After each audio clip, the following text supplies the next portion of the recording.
Fala galera da terceira série, aqui é a professora Paula Black e hoje nós vamos estudar o módulo 17, continuando falando sobre as classes gramaticais. Nesse módulo nós vamos estudar os advérbios e as circunstâncias adverbiais. Então vamos lá, vou projetar aqui uma aulinha para vocês. Tá aí as circunstâncias na frase, os advérbios, é o módulo 17 da sua apostila de língua portuguesa. Então, na aula de hoje, nós vamos falar sobre os advérbios e no finalzinho vamos falar um pouquinho sobre as palavras denotativas também. Esse capítulo ele vai trazer essa informação já no finalzinho, tá? Assim como eu falei na aula sobre adjetivo, substantivo e artigos, é importante entender que no vestibular você não vai ser cobrado a identificar apenas que tal palavra na frase é um advérbio, mas que valor semântico essa palavra ela pode atribuir ou modificar, né, no sentido geral da frase. Então, primeiro conceito, né, vamos conceituar o advérbio. O advérbio é basicamente um modificador de três classes gramaticais. O verbo, um outro advérbio, um adjetivo. Aí, atribuindo a essas classes gramaticais alguma circunstância, algum aspecto circunstancial. Ela é uma palavra de natureza invariável. Diferente da aula anterior, que nós falamos que os substantivos, os adjetivos e os artigos são palavras variáveis, ou seja, apresenta uma forma no feminino, no masculino, no singular ou no plural. Os advérbios, eles são invariáveis, eles não vão apresentar uma forma no masculino, feminino, plural ou singular, apenas no masculino, singular. Apresentam aí, como eu falei, circunstância, né? Atribuem a essas outras classes gramaticais as circunstâncias. Antes da gente prosseguir, os adjetivos e os artigos se relacionam com os substantivos. Os advérbios se relacionam com os verbos, com outros advérbios e com os adjetivos. Está combinado. Vamos nos encontrar amanhã. O termo amanhã é um advérbio que apresenta uma circunstância de tempo. A cidade nos pareceu bastante estranha. A palavra estranha é um adjetivo e eu vou atribuir uma circunstância a esse adjetivo, né? É um advérbio, né? Uma circunstância de intensidade atribuída a esse adjetivo. Quais são os sentidos dos advérbios? Eu tenho vários valores semânticos, vários valores circunstanciais dados pelos advérbios. Há um advérbio de tempo, modo, lugar, intensidade, afirmação, negação, dúvida. Então, são algumas circunstâncias adverbiais. A sua apostila também vai trazer uma grande categorização dessas circunstâncias, esses sentidos. E aí, é interessante olhar esses sentidos aplicados às frases, ok? Vamos falar sobre, tem algumas observações interessantes relacionadas a algumas categorias de advérbios. A sua apostila vai trazer subtópicos, né, relacionados a essas classificações. Então, a primeira observação dada aí na sua apostila é sobre o advérbio de intensidade. Percebam, é um dos mais comumente modificadores de adjetivos e de outros advérbios. Os advérbios de intensidade normalmente modificam adjetivos e outros advérbios. Porém, é preciso cuidado para não confundi-los com certos pronomes indefinidos que também trazem essa ideia, mas são modificadores de substantivos. Como eu disse, há determinantes de substantivos, os artigos, adjetivos, pronomes numerais e locuções adjetivos. Essas classes de palavras se relacionam, modificam os substantivos. Os advérbios não se relacionam com substantivos, eles se relacionam apenas com adjetivos, verbos e outros advérbios. Então, olha os exemplos que aparecem aí na sua apostila. Você ficou tão diferente. Diferente é um adjetivo. Logo, a palavra, né, essa intensidade, né, esse advérbio de intensidade, intensifica um adjetivo. O nosso verão está, a cada ano, muito mais quente. Mais uma vez, intensidade, intensidade relacionada ao adjetivo quente. Há tanta coisa a fazer na economia brasileira. Opa, aí a palavra tanta, apesar de carregar uma ideia de intensidade, um valor de intensidade, não se relaciona a um verbo, ou um adjetivo, ou a outro advérbio, mas sim a um substantivo. Logo, essa palavra tanta não é um advérbio, e sim um pronome. Há muitos atos difíceis de entender. A palavra muitos aí já mostra. Falei no início dessa aula, o advérbio ele é invariável. Se flexionou para o plural, eu já sei que não é advérbio. Pode ser qualquer outra coisa, menos um advérbio. E aí, no caso, é um pronome indefinido. Invariabilidade dos advérbios. Os advérbios, eles são invariáveis. A palavra todo, quando advérbio, equivale a totalmente. É excepcionalmente flexionado em gênero e número. Então, nem todo advérbio é 100% invariável. Vamos ver.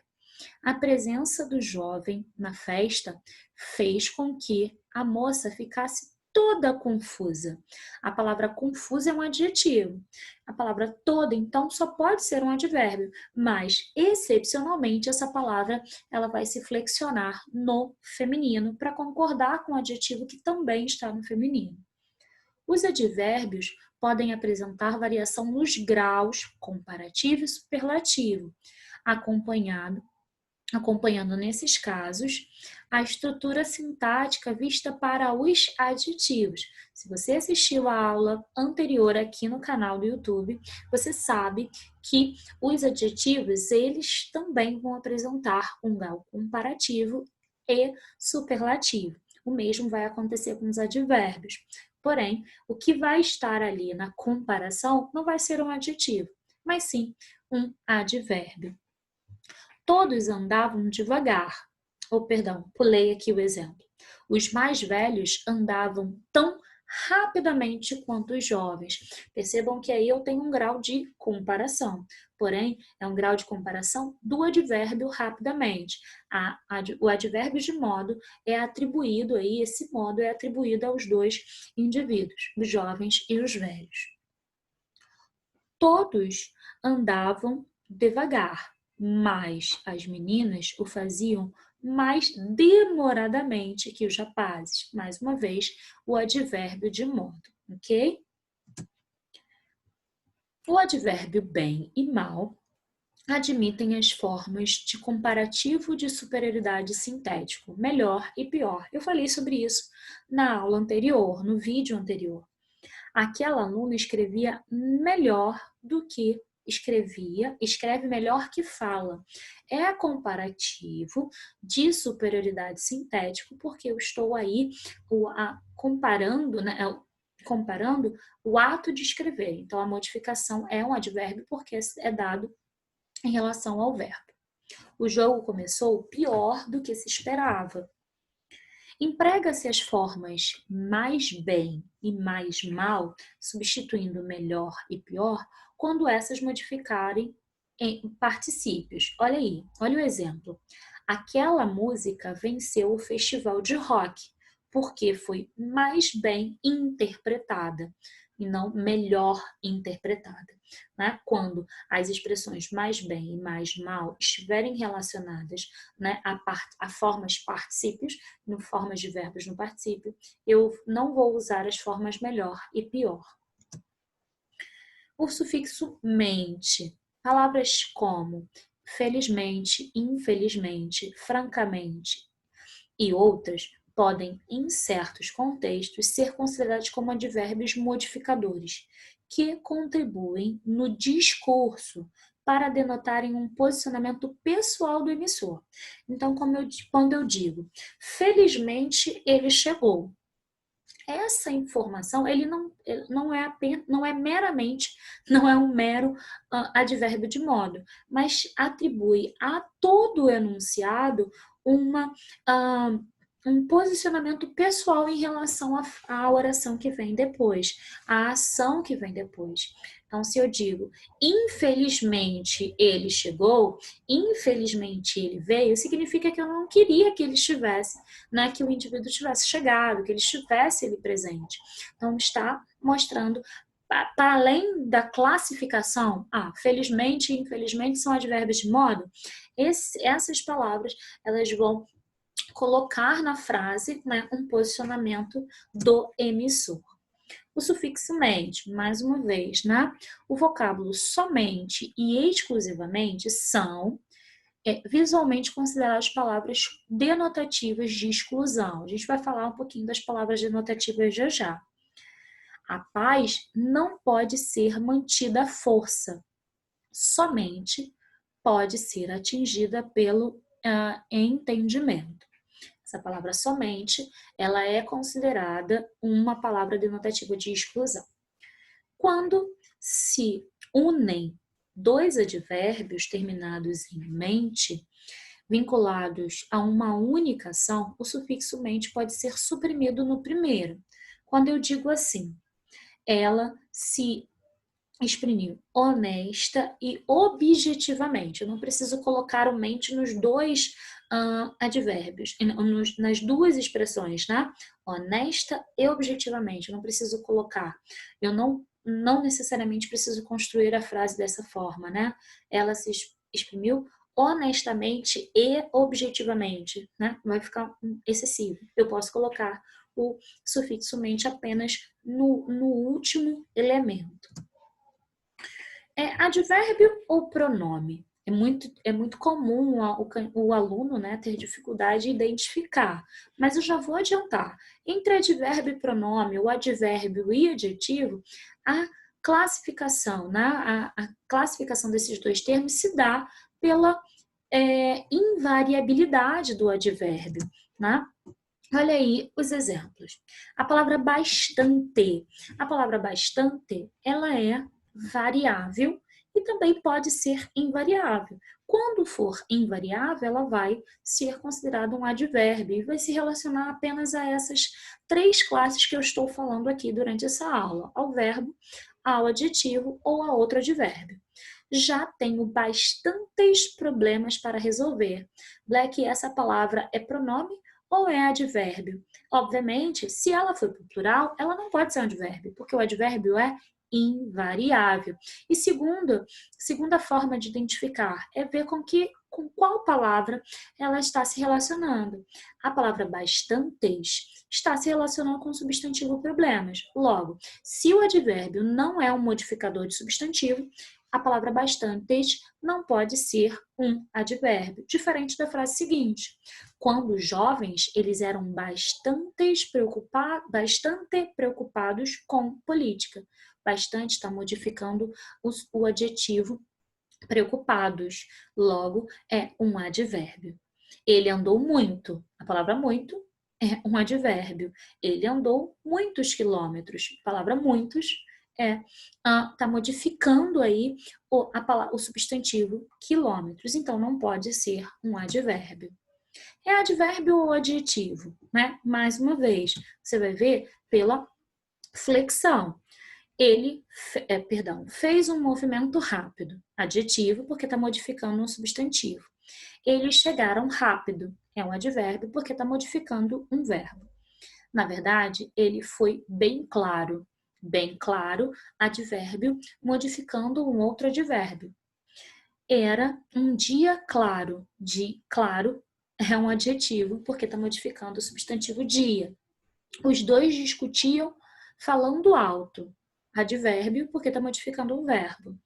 Era um homem alto, alto é adjetivo, porque está modificando um substantivo.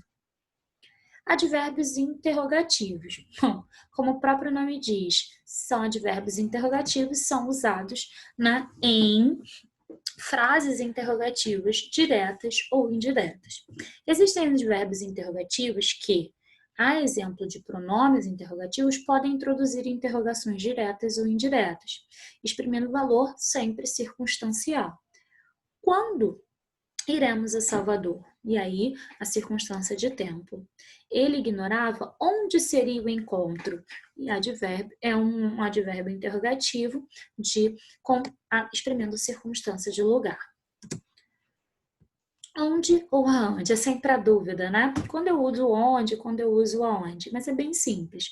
Se o verbo pedir a preposição a, eu vou usar o aonde. Se o verbo não pedir a preposição a, eu uso o onde, né? Onde estão todos? O verbo estão não pede a preposição a. Logo, eu só posso usar onde. Aonde vocês pretendem chegar? Quem chega, chega a algum lugar. Se o verbo pede a preposição, eu tenho que usar o aonde. Há uma dica também, né? Um macete, um bizu, que normalmente a gente diz assim: se o verbo é um verbo parado, indica uma estaticidade, é onde. Se indica movimento, é aonde. Locuções adverbiais, tudo que eu chamo de locução na língua portuguesa constitui, né, duas ou mais palavras com valor da classe gramatical. Então, as locuções adverbiais são um conjunto de palavras formadas por preposição e substantivo, normalmente capazes de expressar essas circunstâncias adverbiais. Então, sem amor, nada vale a pena, em breve, às pressas, à direita, à esquerda. Essas expressões são mais de uma palavra, né? Normalmente uma preposição e um substantivo, que tem um valor circunstancial, de lugar, de modo, de tempo.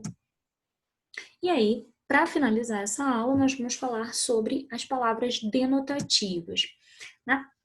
Na língua portuguesa, palavras que não pertencem a classificações, né, que parecem ser advérbios ou locuções adverbiais, mas não são necessariamente pertencentes são classificadas assim pela gramática normativa. Na realidade, elas não se enquadram, né, em nenhuma categoria gramatical. Então, a gente, né, olha o valor semântico que ela tem e chama ela de palavra denotativa de alguma coisa. Contudo, elas possuem grande importância nas relações discursivas. Tá? Elas são importantes para as relações discursivas. Então, é muito interessante você se atentar às palavras denotativas. Tá? Existem palavras denotativas de designação, o eis. Eis aqui a pessoa de quem lhe falei. De exclusão, apenas, somente, só. De palavra denotativa de explicação, isto é, por exemplo, a saber, se usa muito na redação, inclusive. Palavras denotativas de inclusão, até, ainda, inclusive. Palavras denotativas de realce, de retificação, de situação. Então, são várias palavras que não cabem, parecem que têm valores adverbiais, mas não são categorizadas dessa forma pela gramática normativa.